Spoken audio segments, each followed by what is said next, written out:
o Mancini falando e a gente coloca aí na tela para facilitar a sua vida a classificação do campeonato. Então, da 11ª posição para baixo, a segunda página, o Santos 46, o São Paulo 45, Atlético Goianiense 44, ali começa a apertar mesmo. Juventude 43, Cuiabá 43, Atlético Paranaense é o primeiro time fora da zona de rebaixamento com 42 pontos. E ainda vão cair mais duas equipes, além de Sport e Chapecoense, na zona de rebaixamento. O Bahia tem 40, o Grêmio com a vitória foi para 39 na 18ª posição.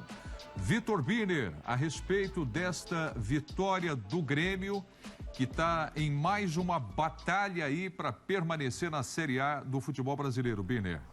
São Paulo também ajudou bastante. Na hora que você me permitir, eu entro nos detalhes, porque tenho bastante para falar. São Paulo, o Grêmio pode falar, Birner. Ainda tem uma missão difícil, mas continua respirando, com chance de permanência na elite. E o São Paulo precisa tomar cuidado. Eu vejo gente dizendo que o São Paulo não tem risco de ser rebaixado. Eu acho que o risco não é enorme, mas ele é, no mínimo, razoável.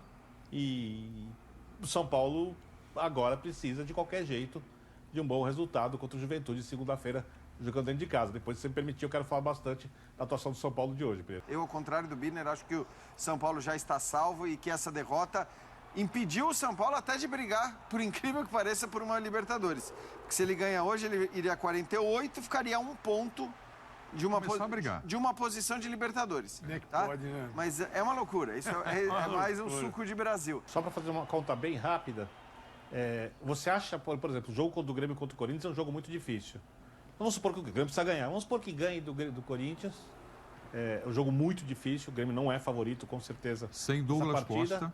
E na última rodada pega o Atlético jogando com provavelmente time totalmente reserva e concentrado na decisão 3 dias depois da Copa do Brasil. O Grêmio empata com o São Paulo em pontos, se conseguir esses 6 pontos. Eu não acho um resultado, na situação atual do São Paulo, nervoso, precisando do resultado, uma derrota para o Juventude no Morumbi, um resultado tão impossível assim.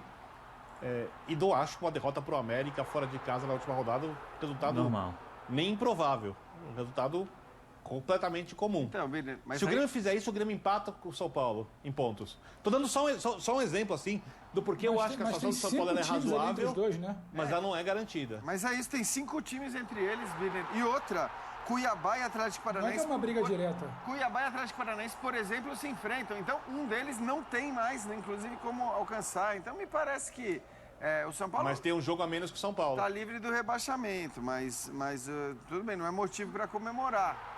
E repito... Tem tanto candidato abaixo do São Paulo. É muito candidato para cair. Não vejo livre não assim, consigo não. ver o São Paulo com chance de cair. O Grêmio foi bem estruturado, sem nenhuma invenção.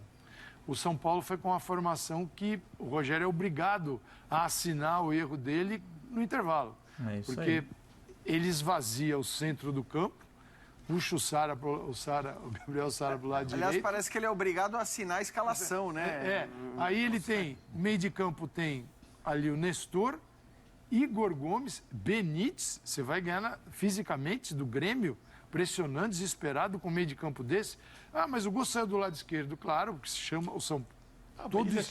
Todo vazio, não consegue segurar nada, filtrar nada. A bola chegava na última linha com toda a facilidade do mundo.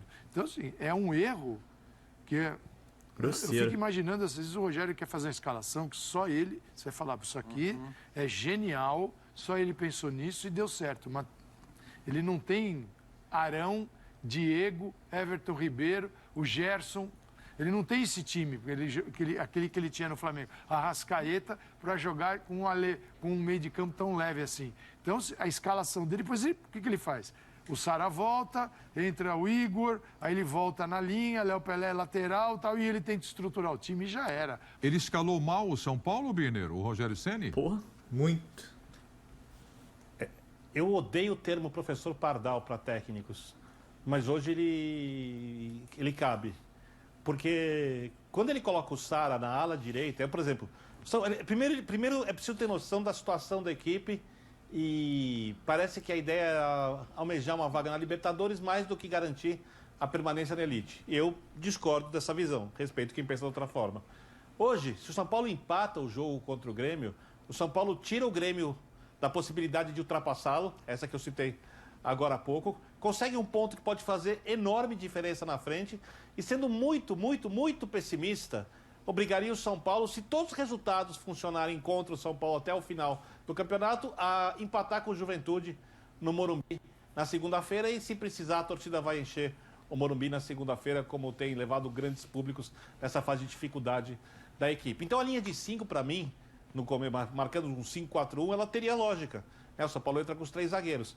Mas você, de maneira nenhuma, como disse o Calçade, coloca um jogador de pouca força física e pouca participação, de pouca influência no jogo, a não ser que o São Paulo tenha muito a bola, como é o Benítez, né? E eu não consigo entender a adoração que parte da torcida tem com esse jogador, uma espécie de Paulo Henrique Ganso argentino, mas o Ganso é um jogador mais técnico que ele, né? O Benítez fisicamente não dá conta, não estou nem falando de empenho, nada, apesar de que às vezes ele perde a bola e coloca a mão na cintura, é muito comum isso no campo, mas eu não vou nem entrar nesse mérito, né? Falta ali capacidade física de lidar com o jogo. E você tira do meio de campo para fazer isso, você coloca um terceiro zagueiro e para tapar a ala direita, você pega e coloca o seu melhor jogador do meio campo, aquele que chega na área, rouba bolas, aparece em todos os setores do campo, ou seja, ele enfraquece demais o setor por conta de uma técnica que precisa de muitas condições para que apareça e que aparece de vez em quando para colocar esse jogador na ala direita. E aí eu me lembrei de 2 situações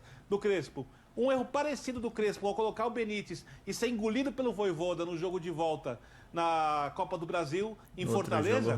E da ideia do Crespo, que se é para fazer isso que o Rogério queria, teria sido melhor jogar com o Igor Gomes, como o Crespo fazia do lado direito, e botar o Gabriel Sara no meio campo. Porque a influência do Sara no meio campo será quase sempre, se não sempre, maior que a do Igor Gomes. Porque nós estamos falando de jogadores de níveis completamente diferentes. E aí, quando o Grêmio faz o primeiro gol, o próprio Mancini descreve a situação, né? O estádio, a confiança, taticamente melhor. Calçade fala da parte física, o time melhor. O São Paulo não conseguiu entrar no jogo em nenhum momento. O Caleri, por exemplo, quando a bola chegou a ele, foi engolido pelo Kahneman. Engolido pelo Kahneman no jogo de hoje. A alteração no segundo tempo é uma alteração equivocada. O São Paulo podia manter a sua linha de 5, né? O São Paulo poderia só trocar o Benítez ali, tentar, avançando um pouco mais, mas com uma cobertura melhor, resolver essa situação. Chegou um momento que o Arboleda, que tem feito uma boa temporada, se perdeu no jogo completamente. Ele erra o bote do primeiro gol, mas tudo bem, acontece sem problema. No segundo gol, que é um golaço, ele pode fazer a cobertura depois do drible e ele dá espaço demais. E no terceiro gol, que é mais que um golaço, que é muito mais mérito, obviamente, do jogador do Grêmio do que qualquer outro, ele demora para acompanhar o jogador depois de perder a bola. E o jogador acerta o chute do meio de campo. Quer dizer, a culpa é do Arboleda, óbvio que a culpa não é do Arboleda quando o time joga tão mal. Mas a quantidade de erros do Rogério hoje, ela ultrapassou todos os limites. Por conta de uma ideia de tirar o Sara do meio campo, que pra mim, a não ser que você tenha um meio campo muito consistente, é inadmissível. Inadmissível. E você tira o Wellington ali no segundo tempo, o Wellington não tinha quase nada a ver com a derrota, mesmo com o São Paulo tendo 3 zagueiros e no primeiro gol, ficando 2 jogadores com o Léo para lhe marcar na hora que o Grêmio abre o placar. Vou começar com uma frase que o Birner colocou. O Rogério Ceni ultrapassou todos os limites. Deu uma de professor Pardal, é isso. O São Paulo totalmente desarrumado e aí na coletiva ele bota ali na fogueira, falou que colocou o esquema para beneficiar o Benítez. Quer dizer, acabou de vez de queimar com o jogador, não que eu seja o maior dos defensores dele, também tenho minhas dúvidas com relação ao meia, mas agora é fato que o São Paulo não vai renovar com o jogador, não adianta. Entendeu? E o Benítez que tem um ótimo futuro em um outro clube. Mas o São Paulo precisa de mais Saras, mais Igor Gomes, mais Rodrigo Nestor, que é jogadores que têm um porte físico. Porque ele não consegue colocar um cara que tem um pouco mais de criatividade para competir, não consegue fazer um time competitivo. Imagina se tivesse o Messi. Não estou comparando, tá? Só observação. O Rogério Ceni de vez em quando é muito cheio de historinha. E agora o São Paulo precisa pontuar contra o Juventude. Precisa vencer, né? Até porque se o Bahia vencer os 2 jogos, vai a 46. Os demais vencendo também ultrapassariam os 45 pontos. E o Grêmio só pode chegar aos 45. Mas ainda assim, com esse futebolzinho, eu diria que as chances de rebaixamento são maiores do que as matemáticas. E o cenário que o Birner colocou seria um cenário meio também pra cair, né? O Grêmio vencendo os 2 próximos jogos e o São Paulo perdendo os 2, e aí os demais vencendo, aí realmente tem que cair. Agora, com esse futebol apresentado ontem, né? Time de Série B, e o Rogério Ceni é como eu coloquei em vídeo anterior. Eu não sei se é a escolha ideal. Às vezes quando tem muita soberba por parte dele. Já tinha como jogador, mas dentro do gol ele resolvia, é diferente. Como treinador, é uma lambança que poucas vezes eu vi igual. E olha que a gente viu Fernando Diniz, hein? E imagina se tivesse sido ele.